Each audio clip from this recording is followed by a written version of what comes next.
I broke my back. What do you mean by that? My back is broken. What do you mean, calm it down? It's a fight. Referees telling two fighters who want to fight to calm it down? He should calm down. I saw he's like a clown in his show, man. He's not your guy. Because Tyson Fury's back, and all you motherfuckers are under attack. Look, Eddie Hearn can say all what he likes. Who gives a shit what Eddie Hearn says? It's garbage. Are you off your tits? Have you been smoking something? Can you let me retire and be happy? Please, just please. Bombs away from the Bronx Bomber! Wanda! Let's go, baby! Let's go! I'm through. They put somebody else up and give me an interview. What are you talking about? What are you talking about? You never give me a fair shake. HBO needs to fire you. You don't know shit about boxing. You ain't shit. You're not shit. I wish I was 50 years younger and I'd kick your ass. I got dropped, man. Are you kidding? No, you won the fight. OMG, I am so excited. Any of you radio personalities think you want smoke? Call me Mr. Chimney. I want smoke. Yes. What is up, MCR family? Another daily edition of the show live on YouTube, podcast from iTunes, Spotify, radio, etc. I'm Matt, the hipster hunter. I know we weren't live yesterday because I was at a Dominance MMA management press conference, and that's Ali Abdelaziz's management company, and so we had a bunch of fighters there. Kamaru Usman, Henry Cejudo, Justin Gaethje, Frankie Edgar, who else? Anthony Johnson, Corey Anderson, Marlon Moraes, Mike Tyson was there. Obviously, it was at Mike Tyson's ranch, so a lot of that content already out right now. More content to be followed up and posted later. But digressing, I'm here today to talk all things boxing. Also, let's get air horns for this right here, guys. I mean, come on. Okay. The debut of our new co-host and our editor of the website, Mr. Gary from Dallas. Gary, how are you, man? Oh, it's good to be here. A little bit of technical difficulties getting started, but we're all good. And it's excited to be here and chop up all things boxing. Yes, it definitely is fun. I'm curious how this is going to go because we argue so much.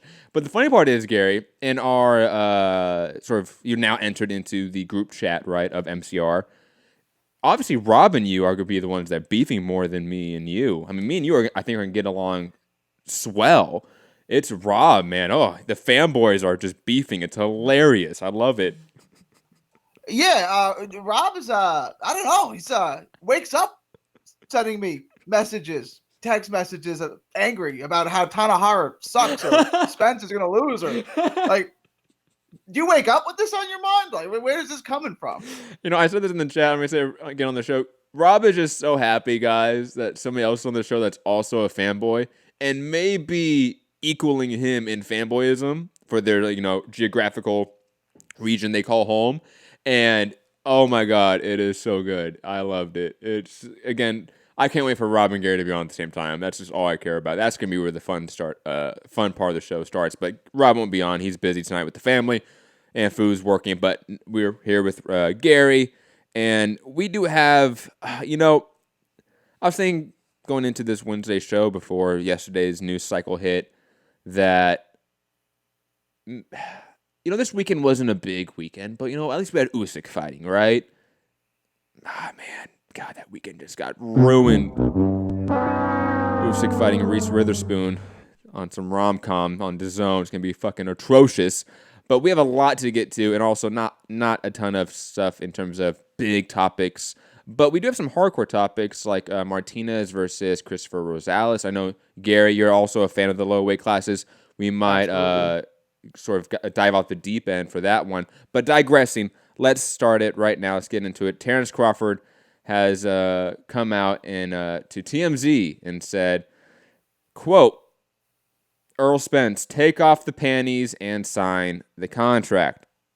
Now, Gary, what is the likelihood that A, there's an actual contract that's been sent, and B, that this is even legitimate, even if there is an offer being sent and a contract sent? I think it's because Top Rank sent Danny Garcia a contract. Mm-hmm. I think there may be a contract out there, if that's contract is something realistically they expect Spence to sign is a different story entirely. But if you were Spence or anyone on the PBC side, wouldn't you say there is no contract if there wasn't a contract? So I'm guessing there's a contract that's better than a 50-50 split in favor of Terence Crawford, which they wouldn't even entertain signing. But I sent you a contract. You know what I'm saying? It's like, it's a contract. It's just nothing we'd be tempted to sign. On that, there's also, if Spence wants the fight gets made. Yeah, he's in position to make it. You know, Crawford doesn't have any options, really. Mm-hmm. So if it would be the biggest purse, and I think you agree with me, it'd be the biggest purse in any of their careers, right? Like, there's no bigger fight they've ever had or could have without that fight. Agreed. So if they wanted to get made, if Spence is the A side, and Crawford and Top Rank have to understand that they're not the A side, and they don't have any options, that they have to take it. It's like the pretty girl asked you to the prom. What are you going to say? No? You had to say yes. No, I agree completely. And on top of it, I definitely think that Terence Crawford's in no position to be sending out a side majority contract on his side, let's say. I don't think that's been sent out. I would imagine they sent out something along the lines of a 55-45 split, either in his favor, which is really marginal, or a 50-50 contract to sort of get the ball rolling. And maybe, I'll be honest, though. I don't even know if there is a contract being sent out. I mean, we've heard time and time again Bob Arum and Terence Crawford come out to the media post the Amir Khan fight and mention PBC fighters and how they're not fighting Crawford. But after the Khan fight, 0 contracts were sent out. You know, like 0 contracts were sent out to Danny, 0 contracts were sent out to Sean Porter, 0 contracts were sent out to Errol Spence, 0 contracts were sent out to Sergey Lepinets. And I get the industry norm is that, traditionally speaking, B-sides don't send contracts to A-sides, right? In this case, Errol Spence, if he wants the fight to get made, he sends the contract to Terence Crawford, fight gets made. Not the other way around. Look at even, let's say, A.J. Wilder, circa 2017.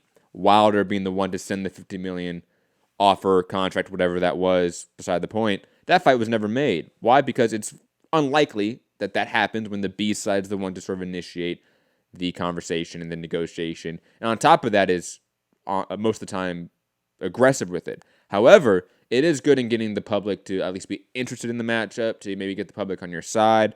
So it gets that ball rolling in terms of a promotional sense.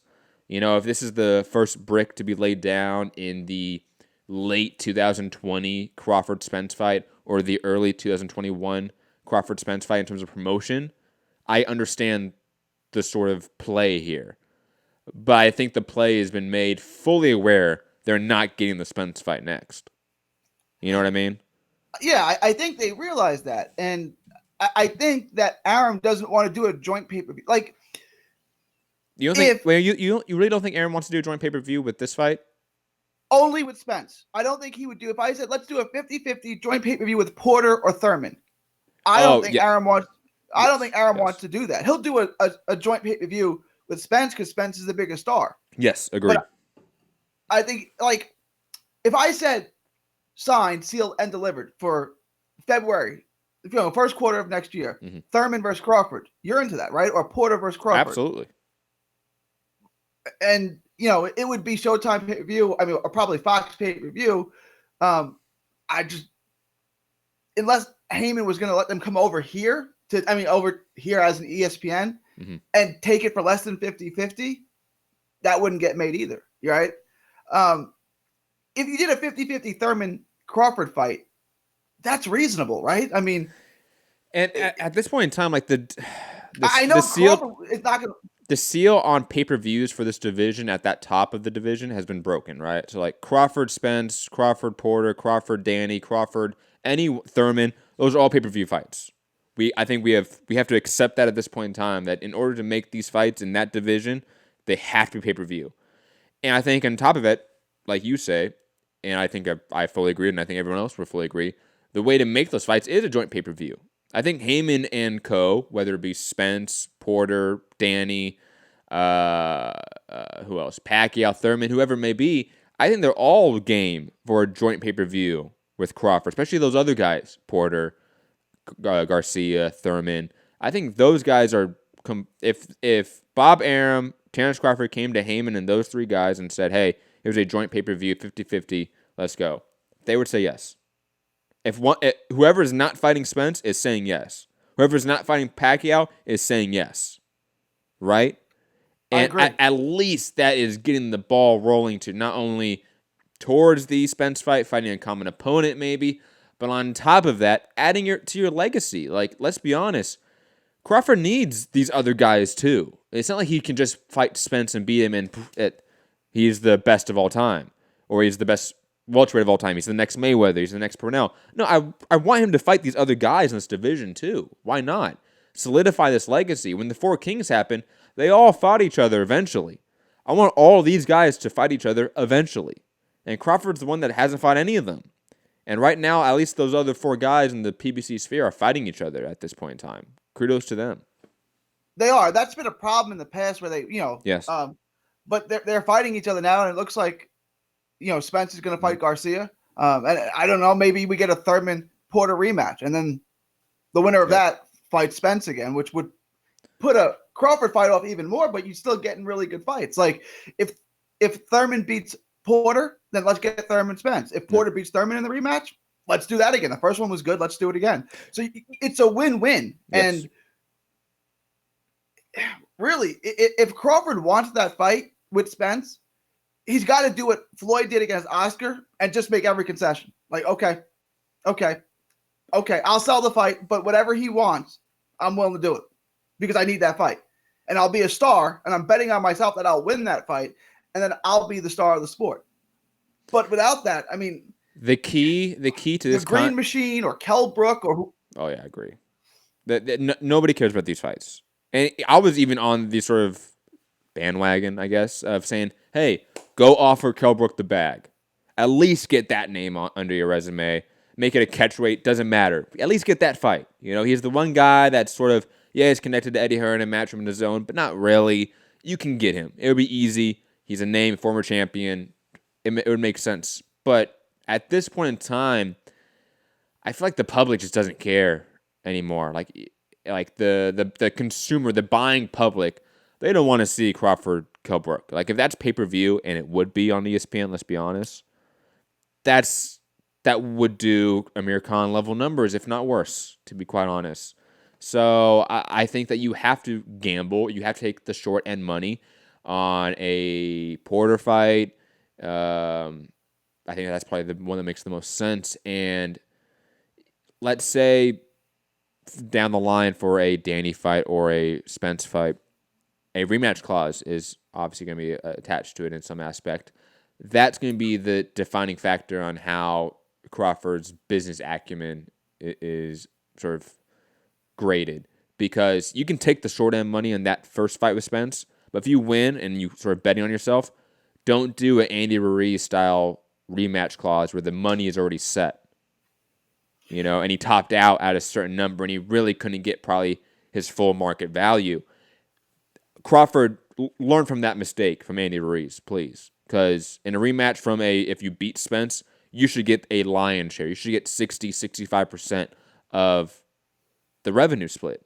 That's just how it should be, to be honest. And vice versa. If they were to fight down the road and Spence won, Spence should get the lion's share of the split, maybe even more 70-75% on that side. And Crawford and Bob Arum are going to have to maneuver this from a business standpoint that I don't know if Bob Arum's able to at this point in time, if he really wants to at this point in time. And it just makes me sad because we're all Terence Crawford fans. If you're a boxing fan, you love Terence Crawford. And for him to be left out of the cold and whatever you want to say about that, of the PBC group, it's sad and it's just depressing. There's the other option. I wanted your opinion on if Bob Arum went to Al Heyman and said something like this. I want 60-40 to bring Ugas over to ESPN pay-per-view, and his next fight, he fights Porter or Garcia or the fighter of your choice over on Fox pay-per-view. Do you think, you give me Ugas, I'll give... No, you wouldn't do that? Well, look, there's no way they're just going to give Crawford to a Fox pay-per-view while they have him on a contract. There's no way. for those fights. Okay. Yeah. Now, if let's say they do, hey, give us Ugas on our own ESPN card, and then we'll do a joint pay-per-view with Porter or whoever, I think that's completely acceptable and probably attainable at this point in time. And like I've said, I think I said it on a show maybe a week ago, Ugas or Lipinets, if you can't get one of those bigger names, those are the two PBC names you need to go after. And to be honest, for us hardcores, it would do so much more for Crawford's reputation than a Kell Brook fight, who's a former champion, which is crazy to say, but it's the truth. Right? Like I think for us hardcores, like if Crawford fights Ugas or Lipinets, it's a sign that, oh, those other fights are imminent. If Crawford fights Kell Brook, it's a sign of the same old matchmaking of Top Rank, which has been criticized heavily for decades. The other names, pay-per-views, Josh Kelly, that does nothing, right? You don't think that has any appeal to it? No, man, no. Virgil Ortiz, not yet? I mean, look, I think those are acceptable fights from like Top Rank's matchmaking standpoint. Like, I think those are better fights than Kavaliauskas, to be honest. But no, I don't want those. And I think if those are pay-per-view, oh, go. Bomb completely. If they're regular ESPN fights, then yeah, he's going to do good numbers because he's always done good numbers on TV, always made good money on TV. So maybe they're okay with that. But, God, no one will really care about that. If it's pay-per-view, God, you're talking about 25,000 pay-per-view buy rate, right, for a Josh Kelly fight. Like Victor Postal, the guy who beat Matisse right before that, did 50 grand or 50,000 pay-per-view buys. Josh Kelly, ooh. You would think Crawford's a bigger star now than he was when he fought Postal. True, but it wouldn't matter. It wouldn't matter. It's Josh Kelly. Like it has such a non-commodity in the U.S. market. It doesn't matter. And then Virgil Ortiz, still not a big enough name to sell yet. Bigger than obviously Josh Kelly. Yeah, because A, he's Hispanic. B, he fights in the U.S. market predominantly. Golden Boy connection. So I think that would actually benefit somehow this fight in a weird way. And that's shocking to say because I have nothing nice to say about Golden Boy Promotions in terms of their promoting. But I definitely don't think it's a matchup that gets any praise from the fan base. And I want to make that distinction. Like a Crawford-Virgil Ortiz fight, because Ortiz is probably in that top 20-ish range of the division now, right? That's an acceptable matchup. It's probably even a good fight. It's probably better than Kavaliauskas, like I said, right? But it's a fight that doesn't appease the fan base. And that matters more than, well, is this matchup fine? Is it good? Is it decent? Well, is it going to appease the consumers? That's the number one thing that Top Rank needs to worry about right now, because look at this year. This year has been atrocious for them. Pay-per-view buy rate the only pay-per-view they had was a complete bomb. Their TV numbers have been down this year. They got to think about the consumer going forward instead of appeasing whatever managers they work with, whatever agents they work with. The sort of run-of-the-mill top-rank matchmaking that we see a la Oscar Valdez's entire title reign. Like, they need to change that. They need a complete overhaul on how they conduct their business and conduct their promotional company. Because look at Terence Crawford's career. Like, his momentum at that night after Jeff Horn is gone. Completely gone. And I don't know how they don't look internally and say our entire structure as a company is wrong on some level. Like, you look at Crawford, and Crawford's getting good paydays. Yes. Except he's not, because he's the best fighter in the world. And the best fighter in the world should be making multiples what he's making, right? Like, if Floyd was getting paid 5, 6, 7 million, would you say that's good? No, you'd say that's awful. If Canelo was getting that, if Oscar was getting that in his prime, if Roy was getting that in his prime, we'd say that's terrible, right? So, I mean, you look at it, it's like, okay, those are good paydays, but they're only good paydays relative to what he was getting. He's the best fighter in the world, and he fights in a glamour division. He should be making 3 times that. He really should be. Yes, I agree. UK Rob, co-host in the chat. He's busy with the family. What up, Rob? Hope you're doing well with the kid at the carnival, right? I think that's what it was. Saying that Pro Grace is looking likely for Top Rank. I think you called up think it was like the show maybe not too long ago, and talked about a Pro Grace Taylor winner going to Top Rank and fighting Crawford. Is that a sustainable fight, let's say? Is that a fight that appeases the fan base? I'm still of the mindset, no. It's a great fight on paper, right? Like I think you can't hate on that matchup, but it's a matchup that no one really wants right now. And that's the issue.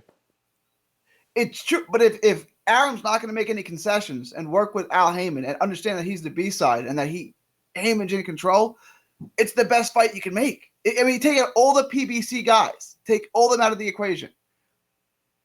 You're looking at Josh Kelly, you're looking at Virgil Ortiz, or 140-pounders like Taylor or Ramirez or Prograis.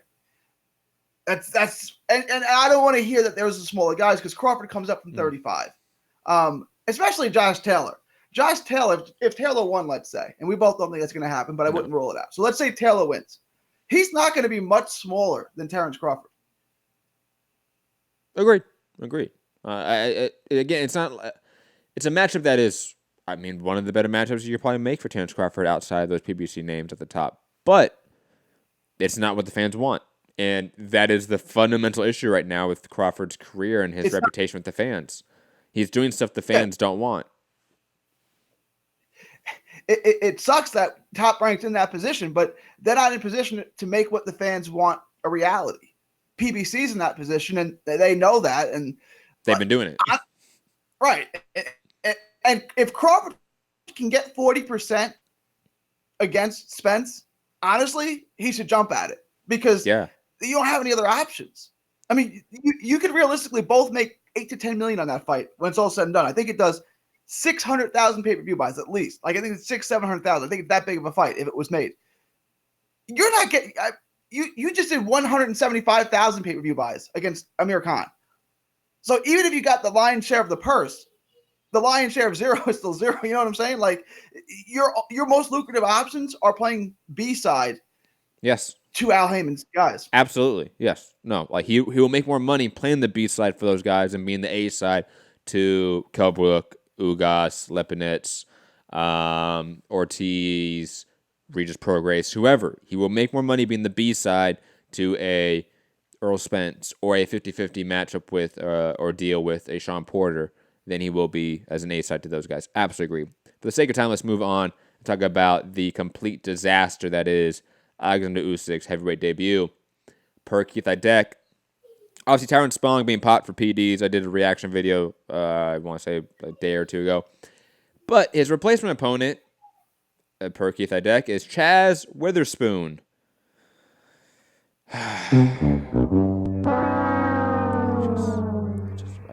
I want to be happy here. Really do. And apparently Joey DeWalco says he had signed a contract to fight Oleksandr Usyk, but Matchroom chose Chaz Witherspoon.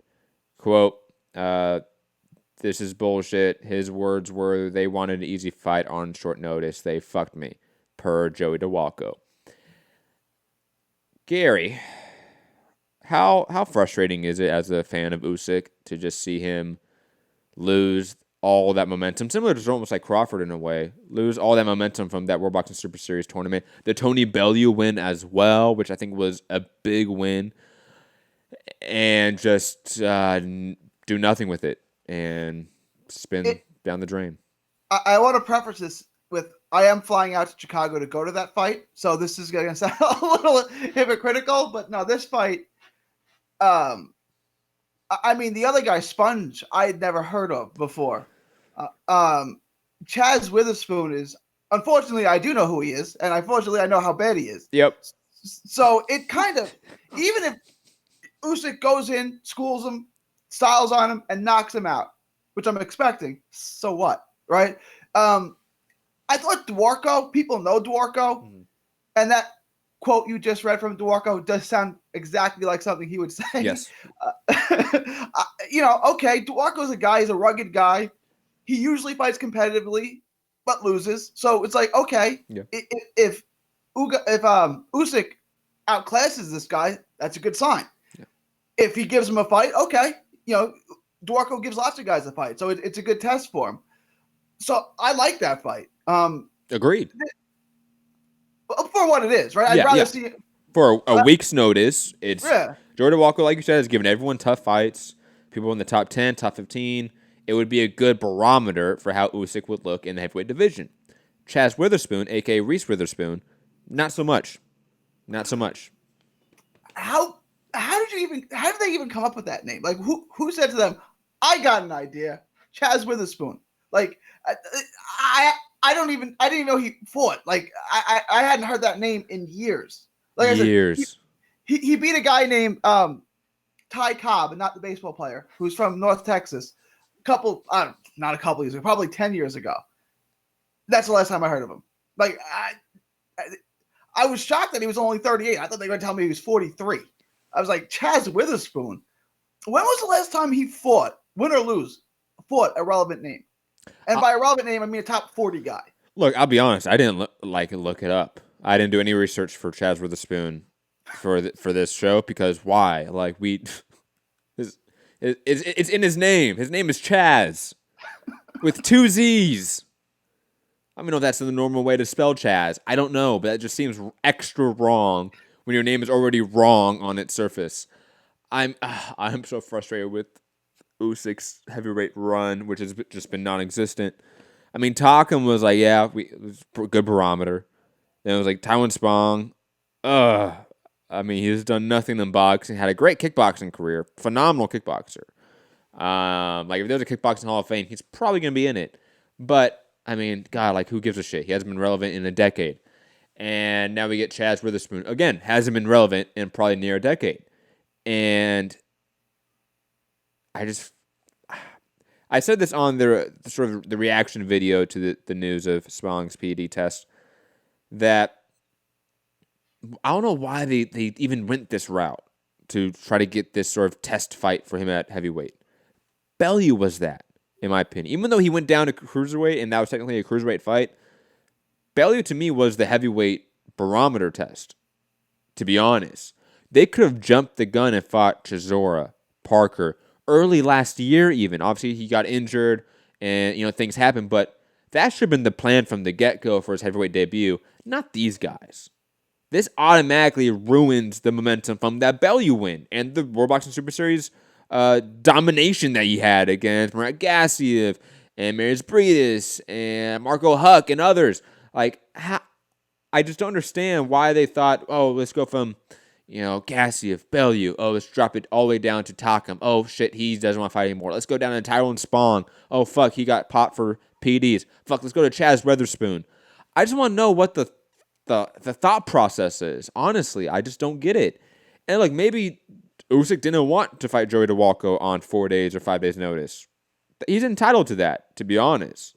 But I'd rather just not see this fight. I'd rather you just can't. I know this is a hot take here.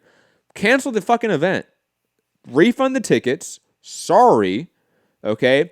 And put all these other guys in other shows down the line this year. Put Bivol on, let's say, the KSI card, or put him down in Saudi Arabia with AJ. Put Usyk on some other card later down this year. It doesn't matter. Hell, we're going to talk about Chisora Price later on. Why don't we just fucking ignore this card, Usyk Chisora in the UK, instead of David Price? Like, why are we getting this in between fight? It makes no sense to me. This is like Golden Boy top rank level matchmaking from Matchroom, and I expect a little bit more, especially from Usyk in a way. Like, I expect a lot from Usyk. He is one of the top 5 pound for pound fighters in the world, period, across all of combat sports. I don't want to fight Reese Witherspoon. Like, I don't care for that.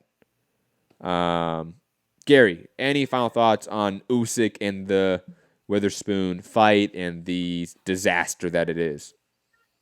I mean, not really. We're just getting further away from the Bellew fight, which was almost a year ago now. I know there's been injuries and stuff, but it does. If he dismantles Witherspoon, I'm still not sure if he's ready for Fury or AJ or Wilder. So it does. It's a nothing fight. I mean, it's nothing.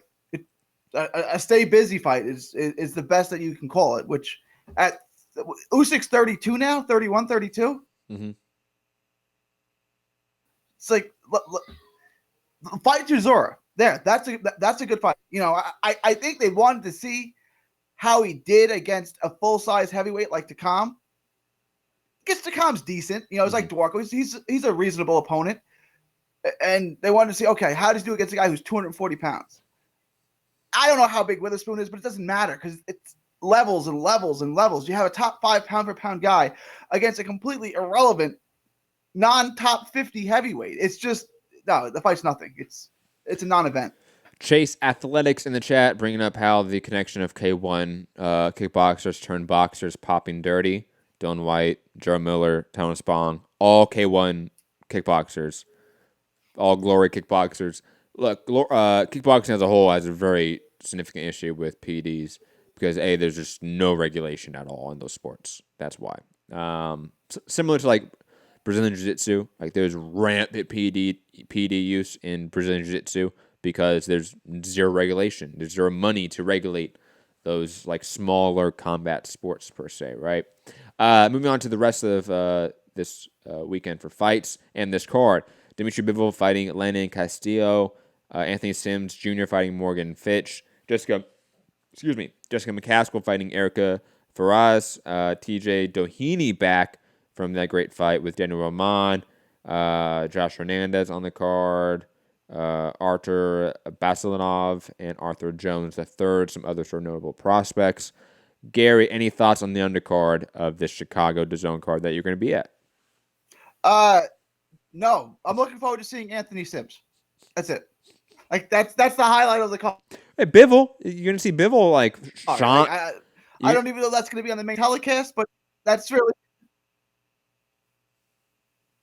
Gary. Against who?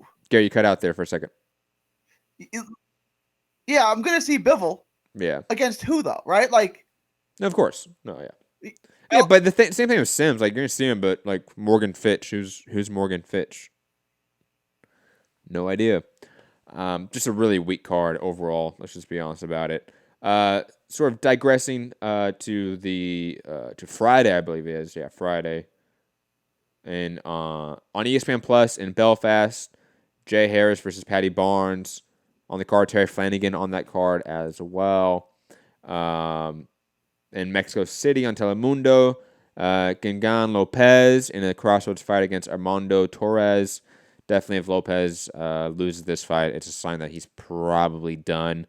And it would make sense. The guy's been around for, a long time in the sport, and he's had some losses recently.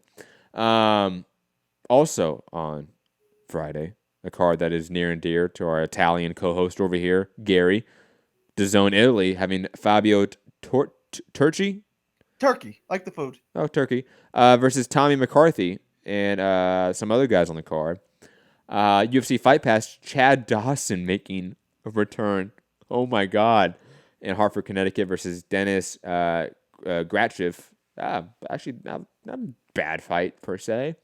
Had a great fight. On Saturday in Leeds, England, ESPN Plus, and assuming BT Sports, Josh Warrington coming back against Sophine Touche.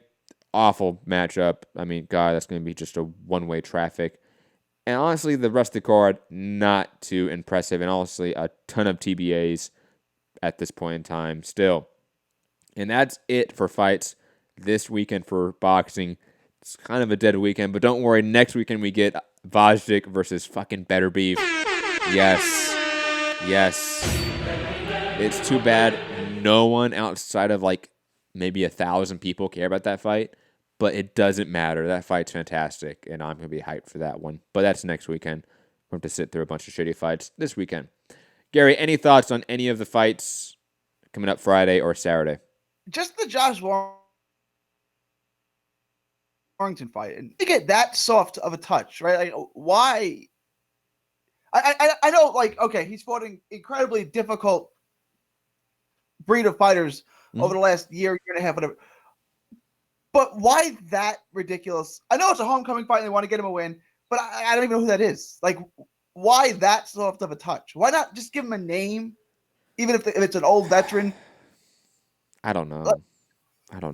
Like, who would be that name though? Like, honestly, who would be a good name for that's a veteran at featherweight that he could fight? You know, like Too that. Too bad Kevin Kelly's way too old to fight anymore because he was always that guy. I'll look up the division really fast. Yeah. Because, like, I honestly, like, that division is top-heavy with young talent, too. Like, you have people like King Tug in that division that's rising up. I just don't know if there's, like, that perfect old guy to fight, because that perfect old guy was, like, Carl Frampton. Right? And you already fought him, so... what about, like, Kiko Martinez? Oh, God. You know who that... I know who that is. I get your point though. Okay. Kiko Martinez level. I don't know. Josh Warrington had a really rough fight in his mandatory with Kid Galahad. I'm expecting that's the reason why they went with a soft touch, because they didn't expect that fight to be as difficult as expected. Let's just be honest. But moving on, let's talk about somebody else taking off touch. Gennady Golovkin per Mike Coppinger and The Athletic. Let me go down to the exact quote so I can get it right. Triple G entered Saturday with a 2-fight strategy in mind, sources tell The Athletic. Fight number 1 is in the books, a la the Derevchenko fight. Triple G is now a 2-time middleweight champion. The second fight is slated for the first quarter of 2020, and what will be the third fight of a 6-fight deal with DAZN worth approximately $100 million. Wow. Triple G is charting his own course, blah, blah. He's motivated to fulfill his mandatory obligation with the IBF early, clearing the way for more important business later in the year. The IBF number 1 contender is Kamil Zeremeta, a 29-year-old from Poland who scored a second-round stoppage over Oscar Cortez during the DAZN prelims last Saturday. So, guys, it looks like we're going to get an early mandatory defense against Zeremeta for Triple G as he awaits bigger business later on the year. And they do say if the Canelo fight materializes, that would take precedent. But that probably won't materialize, let's be honest. I think Canelo has no intention of working with Triple G. God, I mean, I hate this matchup. Gary, your thoughts on Triple G's career and like what is left in the tank, and is this wasting time in a fight camp and more wear and tear on a guy that already may be dealing with that issue, and we're even going to get a more diminished version of Triple G for an Andrade, Charlo, Billy Joe Saunders, Canelo, whoever is at the top still, and this actually does more harm than good. They have so much money invested in them that they kind of have to figure out a way to use them, right? If they stuck him in the ring now with Andrade, he would lose badly. He would get stopped by Canelo. So it's like, well, how much value does he have left after he loses those fights? So we have to kind of figure out a way to milk this, right? So, well, we'll take a mandatory, right? Well, I got to take a mandatory. They'll strip me of my belt if I don't. Blame the IBF. Don't blame me. Oh, darn, IBF, guys. It's not my fault. It's theirs. Which he just won the belt, 3 days ago. Yeah. They're already demanding he take him out. I don't know. Oh, there's no demand, by the way. This is a voluntary defense.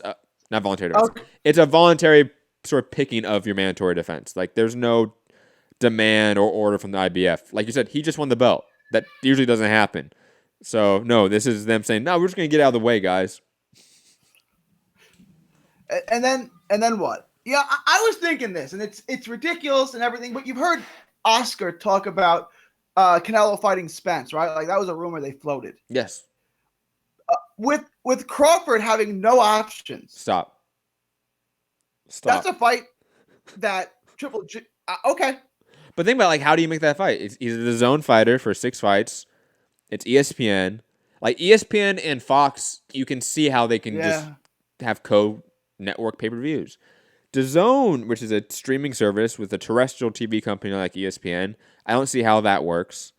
I like the fantasy attempt there, I guess. But, I mean, God, I don't want that. And I want to get that evil thought out of my head there, Gary. How dare you put that out there into the universe? If Tom Bloff or Eddie Horn are listening and they're thinking about doing that, stop right now, you guys. That is wrong. We don't want that. I'll be honest. I think you just have to risk it at this point in time. Like, let's say Triple G fights Andrade and loses, like, yeah, then have him fight the Zarametas of the world, right? Like, as a tune-up. And then fight a Billy Joe Saunders. He loses that one. Great. Go get a tune-up again. You know, like that's just what you should do at this point in time. Like, if you're concerned about him losing and him no longer being, like, valuable to you, guess what? You already fucking signed a 6-fight deal for $100 million for a 37-year-old guy that has been in wars. That's your fault, DAZN. You overpaid for Triple G. Okay? Now just use him. Like, if he has 3 more fights on his contract, use him properly. Like, don't waste him. Don't waste that $15 million worth of guaranteed purse and equity that you give him per fight because of you being concerned of him losing. That's actually probably a good thing. You probably want him to lose to Andrade or Billy Joe Saunders at this point in time for them to build a name off of him. So, like, that's your value now. Your value is no longer in trying to prolong his career. The second he looked bad against Derevchenko, it should have been cash out time for Triple G. It should have been cash out time for DAZN instantly. So, man, let's make the Canelo fight. That can't get made. What's the next biggest fight that is the most valuable to us on this network? Probably Andrade, right? Because if Andrade beats Triple G, that does amazing things for Andrade's brand. And now they have a U.S. name that's beating Triple G along with Canelo on their network. Huge wonders for them. No, obviously not a real priority for them at this point in time. Billy Joe Saunders, a guy that's been a former champion of the division, the guy that's talked about moving down. No, we're going to talk about him later on this show, fighting some other guy that no one's heard of. You know, it just, the matchmaking here and the business foresight attached to it is just atrocious on, like, every single level. And Joe Murkowski, because you're out there talking to the media, getting all greasy, and saying that for all of us hating on KSI Logan Paul to, quote, get a life, look here, you fucking moron, okay? We are your paying consumers. And guess what? People that listen to this show are probably more than likely your continual subscribers to DAZN. Not some 13-year-old kids that subscribe to Logan Paul's vlogs or KSI, whatever he does on YouTube. Okay? They're obviously not subscribing to DAZN. We are. Okay? So instead of telling us to get a life, why don't you actually make great boxing cards? Why don't you actually make great boxing fights? You know? Why don't you do that? That'd be probably a better thing. Do you want me to answer that? Sure. Because your money's already counted. They already know they got your money, so they don't have to make you happy. You're a sucker. I got your money. What are you going to drop the zone? I dare you to. No, you like boxing too much, so you're not going to do it. So I have to appease these other people. Yep. You know. It is what it is, man. It is what it is. Yeah. Anyways, moving on, because for the sake of time, we're going to talk about more shitty fights. Billy Joe Saunders versus Marcelo Corceras. I may think that's right. Corceras. Finalized for November 9th, undercard of KSI Logan Paul 2.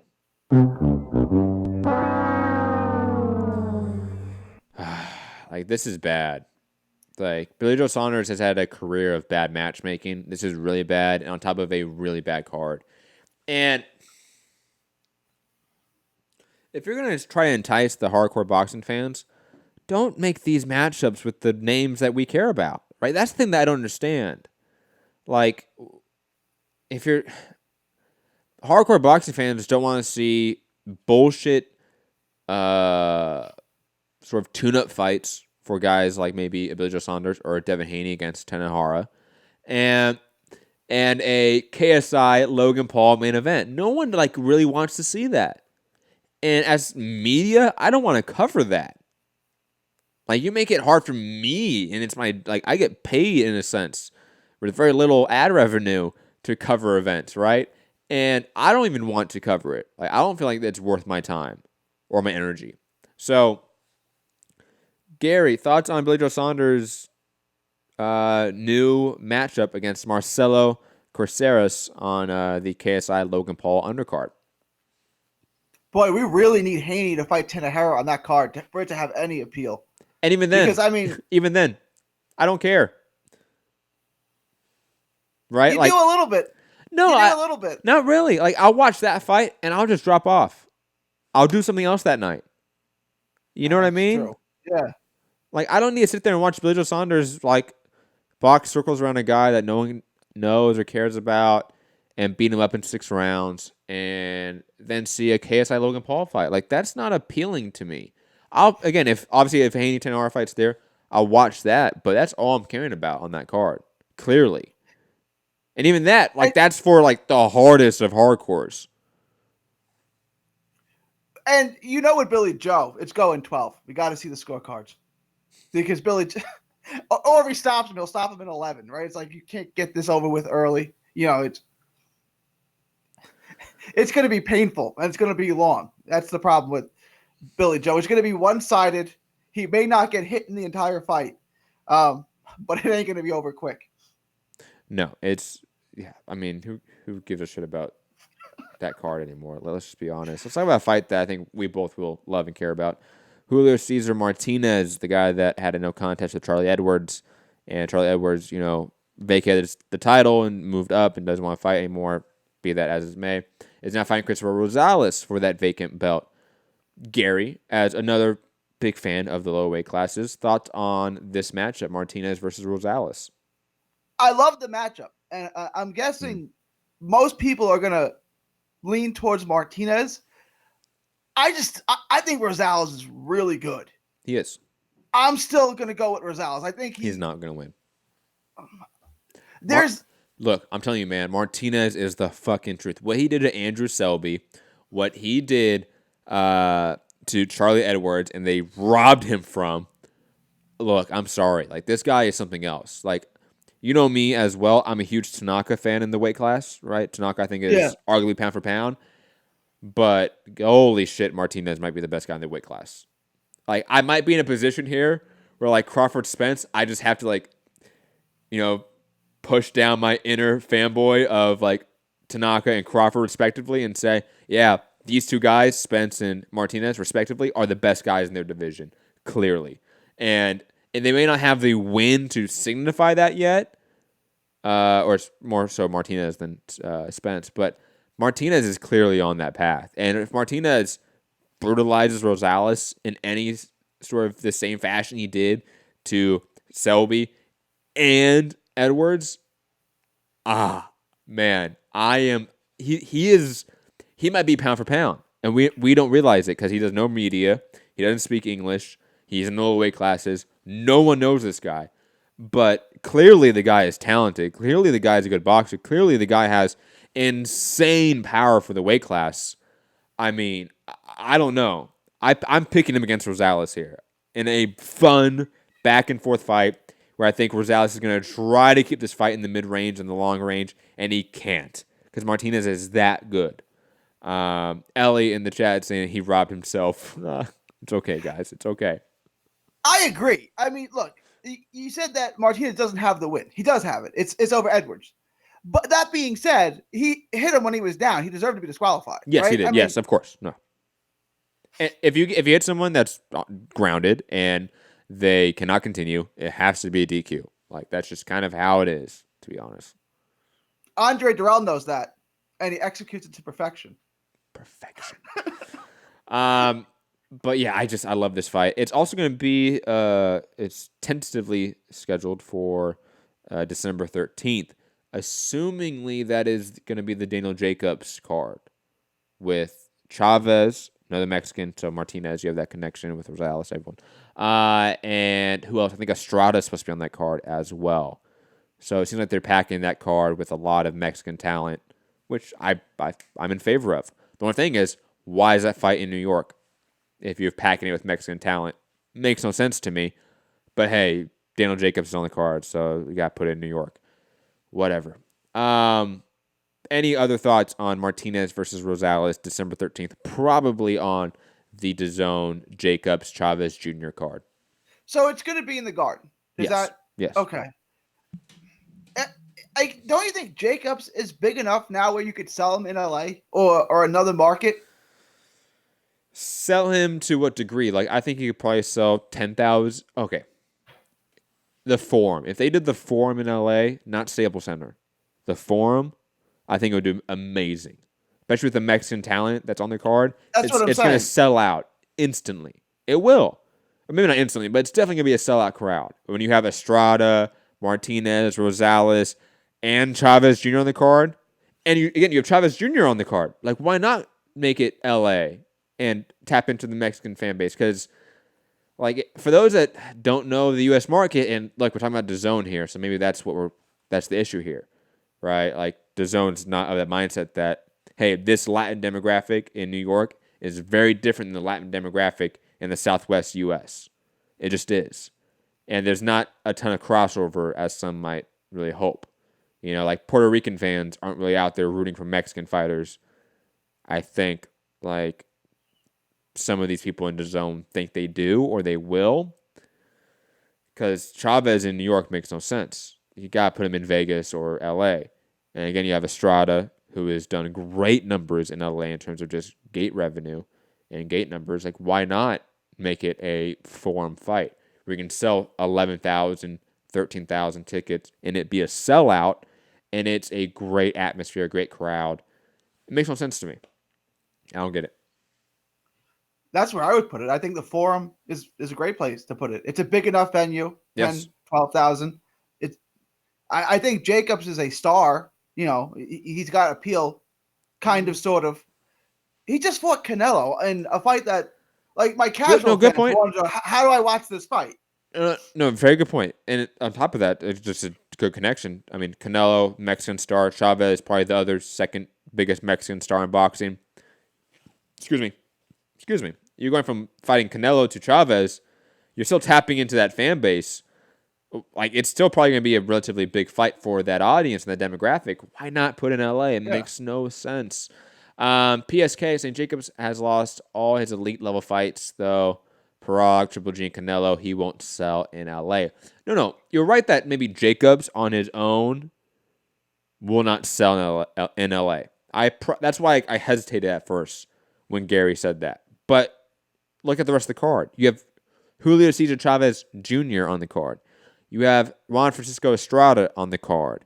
You know, you have Julio Cesar Martinez on the card, Cristofer Rosales on the card. Like, you have enough Mexican talent and Hispanic talent to sell out completely and that not be an issue. And PSK St. Ruiz is the second biggest Mexican star at the moment. Not until he does pay-per-view, to be quite honest. And he does Chavez numbers on pay-per-view. Like, that's just, sorry. Like, it's arguable now, but it's not there yet. I think Ruiz is probably a clear number 3 star of, like, Mexican boxers. Which sounds weird because Ruiz is the heavyweight champion of the world. You know, there's Canelo, who's Canelo. Then there's the heavyweight champion of the world. And then there's Julio Cesar Chavez Jr., who's no good. It's like, how did he get in between those two guys? Yo, because of his dad, man. Look, and there was that brief period of time where he did look good and he looked like a fun fighter, and like that just went away completely. Oh my God. But speaking of Chavez, have you seen him training? Have you seen some videos of him training? No. I have. I'll be honest. Not good? Oh, sorry, we got disconnected from the chat. I want to make sure that that's not a internet issue over here on our end. That's weird. Guys in the chat, let us know if we're still there. Odd. Let me go look it up on my mobile now because it says it's not connected. Hold on. Sorry, Gary. What did you say right before I said this? Oh, we were talking about Chavez Jr. You're saying you saw him working out and training, and I asked you how he looked. Oh, he looked good. We're still up. We're still live, it looks like. It just looks like the chat's down on my end for some reason, guys. So if you're chatting right now, I don't see you. I apologize. But I think he looked, in shape. So that's a good thing. Like, whenever I see Chavez, the one thing I worry about instantly is he in shape? He looks like he's in shape. So that's a good thing. And the fact that we are this far out from the fight, it's at 168, all good things. Because now you can just focus on maybe technique, game plan, things that he has never worked on in his entire career. And he has a long time to work on those things before the fight, hopefully. But he definitely cut off a lot of that weight that he gained post the Canelo disaster that he had. But moving on, what we're going to talk about here, yes, Kubrat Pulev. Talking about top-ranked matchmaking over here, fighting Rydell Booker on November 9th on the Jamel Herring Lamont Roach card, which will be competing with the KSI card. On top of that, Pulev taps Memo Heredia to increase endurance for this fight. Gary, since you're obviously far more of a fan of, like, I would say, the early 2000s boxing in the late 90s, maybe explain to some people that don't know who Memo Heredia is why this is funny. I vaguely remember the name. Oh, really? I vaguely remember the name. Memo Heredia was caught, correct me if I'm wrong here, people, but I think he was caught in a lot of allegations for PD use, for his athletes using PDs. Similar to Victor Conte. Similar to Victor Conte, but Victor Conte was actually went to jail for it. The fact that he's still allowed to be around sports is fucking absurd. But digressing from that point, Pulev fighting some guy and he's tapped in Memo Heredia. Yay, Pulev. I mean, I don't care about your career at this point in time. Gary, any thoughts about Pulev fighting Rydell Booker and fighting Memo Heredia, or not fighting him, Memo Heredia, tapping in Memo as one of his trainers? Did Pulev finish his mandatory sexual harassment training? I would assume so, right? I mean, I don't know. I don't know, Gary. I don't know, man. And also, that was a California thing, right? If this fight's not in California, does that even matter? I guess not. I mean, right? If this fight's in Vegas or Texas or New York or New Jersey, does it matter? I don't know. Probably not. I'm assuming. Speaking about other fights in the top-ranked diet, oh my gosh, man. Wow. And Cajas is back in action, guys. He'll be fighting, what's his name? Let me get the full name here. It's Rodriguez, but I forget the first name. Where the fuck is this guy's name? Jonathan Rodriguez. Yes. And Alex Alcedo's fighting Rod fucking Salka. In the StubHub Center, or formerly known as the StubHub Center in LA. And remember, Rod Salka wearing the Build the Wall trunks in his last fight. Oh, please, God, wear those trunks in LA at the StubHub Center with the rowdy Mexican crowd. Please, on this Burchell Sosa undercard. Thoughts on the matchup, Scary? Obviously, Salcedo is a guy we talked about a lot in this year because he had a couple big fights. And Cajas is a guy that we've talked about for a long time as, hey, when are you going to fight these other big guys at super flyweight? Thoughts on these two respective matchups that are obviously underwhelming? They're underwhelming. I like to watch Cajas. I do too. I don't think that he's one of the 3 or 4 best guys at 115. But he's really good. I think the top guys in his division can all beat him. And then he's fighting my boy J-Rod. I mean, there's money to be made and good fights to be made, but you got to match him at 115. I mean, you can make it interesting. Like Loeffler did it with the Superfly. You can do it, but you can't have in Cajas fight dudes no one's ever heard of and no one cares about. Charlie Edwards is going to 115, right? Mm-hmm. There's a fight.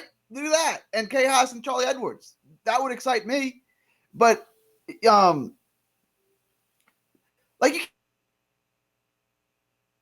can't even have him fight. You can't even have him fight a guy at that level. I mean, it's just I like watching in Cajas, and maybe they just want to get him a knockout victory, have him look really good again. But no, that fight does. I think it proves nothing. And then, boy, Alex Saucedo. I'm not a fan of Oklahoma in general.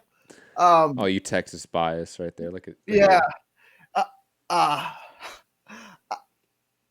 But Rob Salker is one of those guys, kind of like James Kirkland, kind of like Antonio Margarito, where people like to watch him get beat up. So I think people will get to see that. I can't believe you put Rod Salka and Antonio Margarito and James Kirkland all in the same sentence and spectrum of any degree. I can't believe that just happened on this show. Oh my God. I'm not even going to reply to that. I can't. Moving on. Last topic of the day. Then we're going to callers. 323-870-4051. Press 1 to get in the queue. International callers. Skype Mixed Combat Radio. Sergey Kovalev is back to the news, guys. And it's not about Canelo. His felony assault case is to begin jury trial November 25th. Conveniently after his fight, obviously, with Canelo. Which makes it really hard for media to ask questions about it, not to be surprised at all about this. And probably they even asked the court to post the trial date after his fight. That's actually quite common. Obviously, we reported on this news, a month or two ago, I want to say. If you want to find more information about the actual case itself, go find out that video. We break it down in depth. But I mean, Kovalev's always seemed like a dirtbag to me, so, I mean, who cares? Can't wait for this trial to start and us to find out more information, because it does seem like it is going ahead. And we're going to find out some information here, so that should be fun. And I am curious to see if anybody in the media ask about this. And I will make a promise to you guys. If I am credentialed for this fight, because I've signed up to be credentialed for this one, I will definitely ask Kovalev on fight week about this, because how can you not? I'm not going to get credentialed again for Kovalev fight, but it doesn't matter. He's probably going to lose the fight. Gary, any thoughts on this? I mean, I don't have too much thoughts on it, but any thoughts on it before we go to callers? Class act, Sergey Kovalev. Oh my gosh. Let's go to Santiago in LA. Santiago, what's up? I thought Gary went first before you guys ever got to my call. What gives?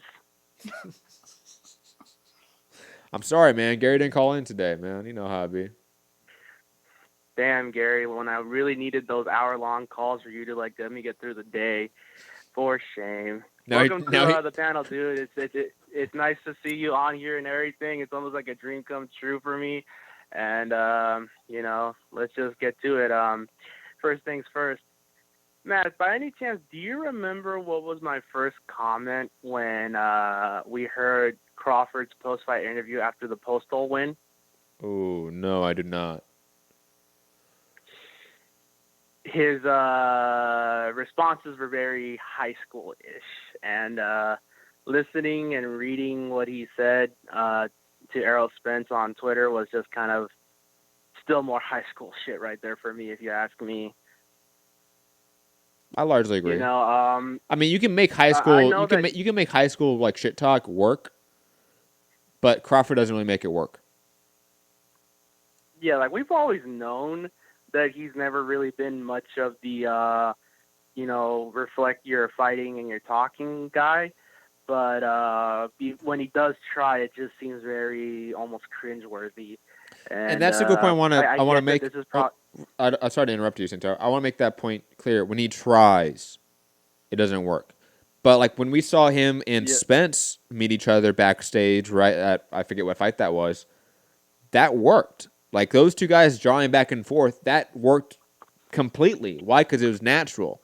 It was two guys drawing back and forth. That's always more natural than somebody trying to think of a line on the spot. Yeah, for sure. It seemed like it came to him a lot more organically, and I think maybe that's the way it works for him. Maybe it's just a matter of him having that interaction with people versus him just simply trying to shit talk, over the internet and whatnot. I know that some people are like better keyboard warriors than they are talking and shit talking in person, and then some people are probably better off doing the shit talking in person than they are doing it as a keyboard warrior.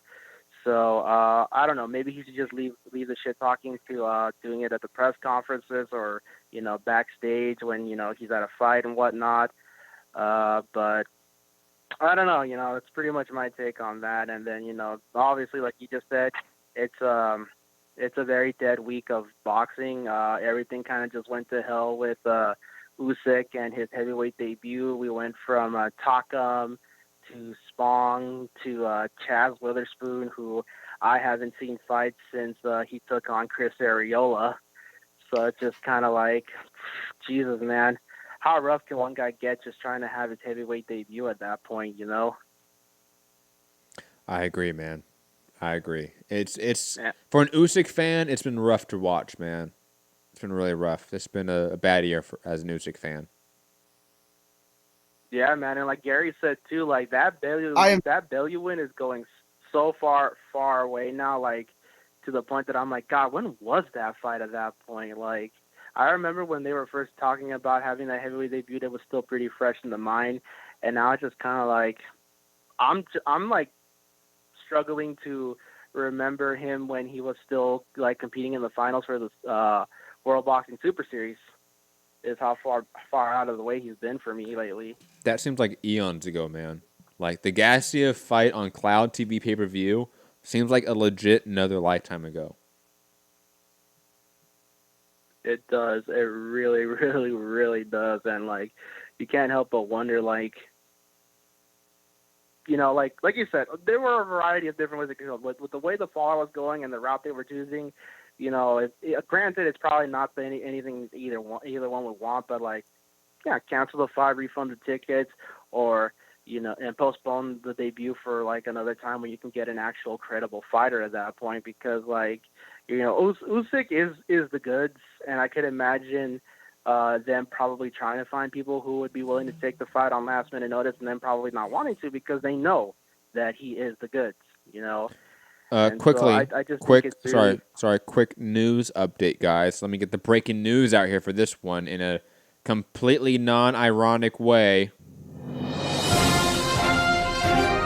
The WBA has now made Dimitri Bivol their super champion and has elevated John Pascal from interim to regular champion. This has been your bullshit boxing news update of the day.